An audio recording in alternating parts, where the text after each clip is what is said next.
पालखीनिमित्त शुभेच्छा. संत तुकाराम महाराज पालखी सोहळा या ठिकाणी मोठ्या संख्येने लाखोच्या संख्येने या ठिकाणी वारकरी संप्रदायामध्ये वारकरी उपस्थित झालेले आहेत. आपल्यासोबत काय वारकरी आहेत तर त्यांचं देखील आपण मनोगत जाणून घेऊ की त्यांना या पालखी सोहळ्याबद्दल काय वाटते. मी राहुल रणदिवे रांजणगाव सांडचे माजी उपसरपंच आहे. शिरूर तालुका राष्ट्रवादी युवक काँग्रेसचा अध्यक्ष आहे. या पालखी सोहळ्यासाठी आम्ही यवतपासून ते चौपल्यापर्यंत पायी दौऱ्यासाठी आलो होतो. या पालखीला लाखोच्या संख्येने गर्दी संत तुकाराम पालखीच्या या सोहळ्याला आमच्या राष्ट्रवादी काँग्रेस पार्टीच्या वतीने शुभेच्छा देतो. वारकरी संप्रदायाच्या माध्यमातून आपण भावी पिढीला आणि युवा पिढीला काय सांगाल, काय संदेश देणार?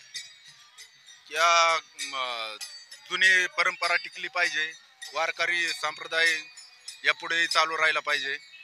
अशा तरुण सहकाऱ्यांनी याकडे थोडं इथून पुढल्या काळामध्ये जास्त आकर्षण केलं पाहिजे की पालखी बरोबर गेलं पाहिजे. संत तुकाराम महाराजांच्या सण, ज्ञानेश्वर महाराजांच्या सण, इतर ज्या पालख्या निघतात त्या पालखीला तरुणांनी सहभाग घेतला पाहिजे.